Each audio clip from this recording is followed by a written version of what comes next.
నమస్తే, welcome to NCN news. నేను పుష్ప. బులెటిన్ల ముందుగా హెడ్లైన్స్ చూద్దాం.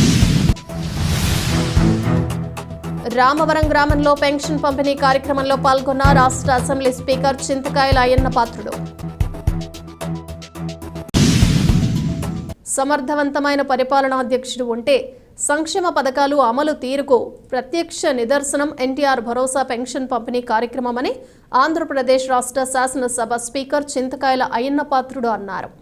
గురువారం అనపర్తి నియోజకవర్గం అనపర్తి మండలం రామవరం గ్రామంలో ఎన్టీఆర్ భరోసా పెన్షన్ల పంపిణీ కార్యక్రమంలో రాష్ట్ర శాసనసభ స్పీకర్ చింతకాయల అయ్యన్న పాత్రుడు, రాష్ట్ర దేవాదాయ శాఖ మంత్రి ఆనం రామనారాయణ రెడ్డి, స్థానిక ఎమ్మెల్యే నల్లమిల్లి రామకృష్ణారెడ్డి పాల్గొన్నారు. ఈ సందర్భంగా గౌరవ అతిథిగా హాజరైన రాష్ట్ర శాసనసభ స్పీకర్ చింతకాయల అయ్యన్న పాత్రుడు మాట్లాడుతూ ముఖ్యమంత్రి నారా చంద్రబాబు నాయుడు పెన్షన్లను సకాలంలో పంపిణీ చేయలేదని కొందరు వ్యాఖ్యలు చేశారన్నారు. గత నెలలో పెన్షన్లను ఇంటింటికి వెళ్లి రోజున్నరలోగానే అందించడం జరిగిందన్నారు. ఈ రోజున రాష్ట్ర వ్యాప్తంగా సుమారు 64,90,000 మందికి పెన్షన్లు పంపిణీ చేస్తున్నారని అన్నారు.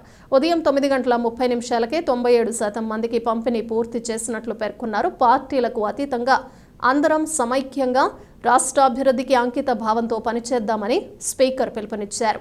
పార్టీలకు అతీతంగా పనిచేయాల్సిన ఆవశ్యకత ఉందన్నారు. ఈ కార్యక్రమంలో ఇన్ఛార్జ్ ఆర్డీఓ ఆర్ కృష్ణనాయక్, మండల స్పెషల్ ఆఫీసర్, పంచాయతీ అధికారి ఎం నాగలత, మాజీ మంత్రి కెఎస్ జవహర్ రెడ్డి, టి సుధాకర్ రెడ్డి, తాడి గంగిరెడ్డి, పి శ్రీనివాస్, కర్రి వెంకటరామారెడ్డి తదితరులు పాల్గొన్నారు.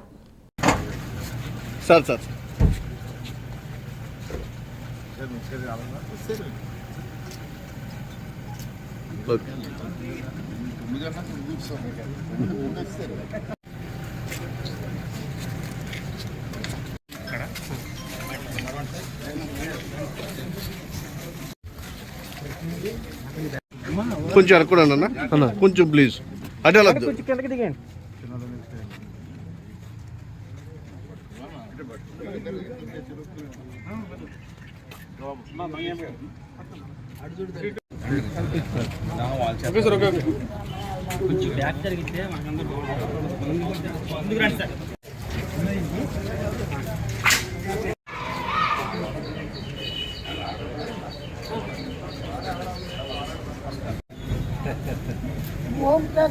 ఓం ప్రదం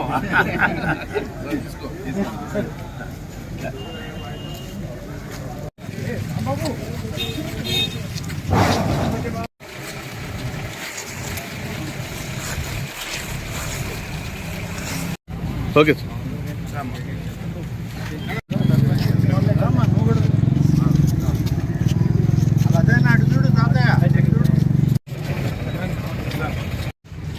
ఓకే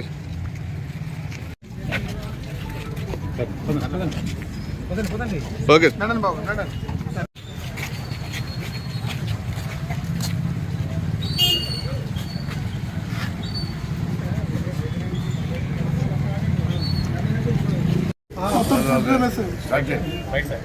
అనపర్తి నియోజకవర్గంలో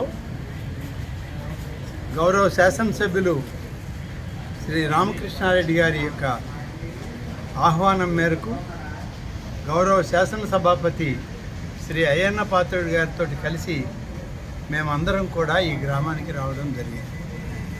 ముఖ్యంగా ఈరోజు మా పార్టీ, మా నాయకులు అయినటువంటి ప్రస్తుత ముఖ్యమంత్రి శ్రీ చంద్రబాబు నాయుడు గారు మేము ప్రతి నెల 1వ తారీఖునే పెంచినటువంటి పెన్షన్లని వారి ఇంటి వద్దకే వెళ్ళి సచివాలయ అధికారులతో కలిపి పంపిణీ చేస్తామని చెప్పి మేము వాగ్దానం చేయడం జరిగింది. చెప్పిన వాగ్దానం మేరకు పెంచినటువంటి పెన్షన్లని ఈరోజు ఆగస్టు 1వ తేదీ మేము వచ్చినటువంటి 2వ మాసం ఈ 1వ తారీఖున ఈరోజు పెన్షన్లను పంపిణీ చేస్తూ ఉన్నాం. ముఖ్యమంత్రి గారి యొక్క ఆలోచన ప్రతి నియోజకవర్గంలో పార్టీ నాయకులు, శాసనసభ్యులు, మంత్రులు అందరూ కూడా ఈ పెన్షన్లను పంపిణీ చేయడంలో ప్రత్యక్షంగా పాల్గొనాలని వారి ఆదేశం. ఆ మేరకే మేము ఇవాళ ఈ పెన్షన్ల పంపిణీ కార్యక్రమం అనపర్తి నియోజకవర్గంలో శాసనసభ్యులు గారితో కలిసి రామకృష్ణారెడ్డి గారు సోదరులు, అలాగే పెద్దలు అయ్యన్న పాత్రుడు శాసనసభాపతి గారితో కలిసి ఈ పంపిణీలో మేమందరం తెలుగుదేశం, భారతీయ జనతా పార్టీ, అలాగే మరి Janasena party deputy CM Pavan Kalyan గారి యొక్క ఆదేశాలతో మేమందరం కూడా పంపిణీలో పాల్గొన్నాం. ఈరోజు అనేక కార్యక్రమాల్లో అనపర్తి నియోజకవర్గంలో పాల్గొనడానికి ఇక్కడికి వచ్చాం. తర్వాత మెడికల్ క్యాంప్ ఉంది. దాని తర్వాత మా అందరికీ పరిచయస్తులు అయ్యన్న పాత్రుడు గారు, నేను, రామకృష్ణారెడ్డి గారి తండ్రి గారు అయినటువంటి శ్రీ మూలారెడ్డి గారు, వారితోటి కలిసి దాదాపుగా 40 సంవత్సరాల రాజకీయ అనుబంధం ఉంది. ఈరోజు వారు లేకపోయినా వారి కుటుంబం, వారి కుమారుడితో కలిసి ఈ నియోజకవర్గంలో అనేక అభివృద్ధి కార్యక్రమాలు, అలాగే జీవితకాలంలో అందరూ చిరస్మరణీయుడిగా మిగిలిపోవాలి మూలారెడ్డి గారని వారి యొక్క విగ్రహ ప్రతిష్టాపన కూడా ఉంది. వాటన్నిటిలో మేమందరం కలిసి పాల్గొంటున్నాం. ఇది తెలుగుదేశం పార్టీ ఎన్డీఏ కూటమి ఇచ్చినటువంటి వాగ్దానం. ఈ వాగ్దానాన్ని నిలబెట్టుకునే దానిలో 2వ విడత పెన్షన్లను ఈరోజు ప్రారంభించాం. ఇప్పటికే 98% పెన్షన్లను పూర్తి చేయడం జరిగింది. గతంలో ఎవరైతే లేకుంటే పెన్షన్లే ఇవ్వలేదు ఈ ప్రభుత్వం అని చెప్పారో ఇవాళ చేసి చూపిస్తుంది ఈ ప్రభుత్వం. పెంచినటువంటి పెన్షన్లను కూడా కలిపి సచివాలయ అధికారులు, మండల అధికారులతోటి సమానంగా ఇవాళ ప్రతి ఇంటి వద్దకి పంపి ఉదయం 6 గంటల నుంచే మొదలుపెట్టాం. సాయంత్రం 6 గంటల వరకు టైం ఉన్న 98% పెన్షన్లను రాష్ట్రంలో ఇప్పటికే పంపిణీ చేయడం జరిగింది. ఇది నిబద్ధత, ఒక నిశ్చయమైన అభిప్రాయం నాయకత్వంలో ఉన్నప్పుడు ప్రభుత్వం కూడా అదేవిధంగా పనిచేస్తుంది. సుపరిపాలనకి ఇది నాంది పలుకుతుంది అని చెప్పి ఈ సందర్భంగా తెలియజేస్తూ, మరి ఈరోజు అనపర్తి నియోజకవర్గంలో అనేక కార్యక్రమాల్లో ఉంటూ మా నాయకులు ఇచ్చినటువంటి పిలుపుల్ని మేము పూర్తిగా ఇవాళ అందుబాటులో ఉండి పనిచేయడం జరుగుతుంది. మరి ఈరోజు మన మిత్రులు గురువుగారు మూలారెడ్డి గారి విగ్రహం ప్రతిష్టాపన సందర్భంగా నేను ఇక్కడ రావడం జరిగింది. ముందే మా ఫాదర్ చెప్పారు, మూలారెడ్డి గారు, నేను, మన మంత్రి గారు చాలా సన్నిహితంగా ఉండేవాళ్ళని. ఆ రోజు ఎన్టీ రామారావు గారి టైంలో ప్రజాస్వామ్య పరిరక్షణ కోసం చెప్పి ఒక ఉద్యమం నడిచింది. ఆ ఉద్యమంలో మేము ముగ్గురం కూడా పాల్గొన్నాం. అంత క్లోజ్గా ఉండేవాళ్ళం మేము. అటువంటి మహా వ్యక్తి కార్యక్రమానికి రావడం అదృష్టంగా బాగా రావడం జరిగింది. అంతేకాకుండా రామకృష్ణారెడ్డి గారు ఎమ్మెల్యే సందర్భం కూడా మా గురువు గారి కొడుకు అందరూ కలిసి మళ్ళీ పనిచేసే అవకాశం మాకు రావడం అదృష్టం. ఈరోజు ఇంతగా మంచిగా చెప్పారు, సమర్థవంతమైన ప్రభుత్వం ఉంటే కార్యక్రమాలు ఎలా జరుగుతాయి అన్నది ఈ పెన్షన్ కార్యక్రమం. చంద్రబాబు నాయుడు గారు వస్తే పెన్షన్లు కూడా ఇవ్వలేరు అన్న మాటలు మనం విన్నాం కదా గతంలో. చాలా సందర్భంలో మరి మాకు గత నెలలో సుమారు 7,000 రూపాయలు మనిషికి ఇచ్చి మనకి ఇంచుమించు 1.5 రోజుల్లో సప్లై చేసాం. ఆ రోజున ఏమన్నారంటే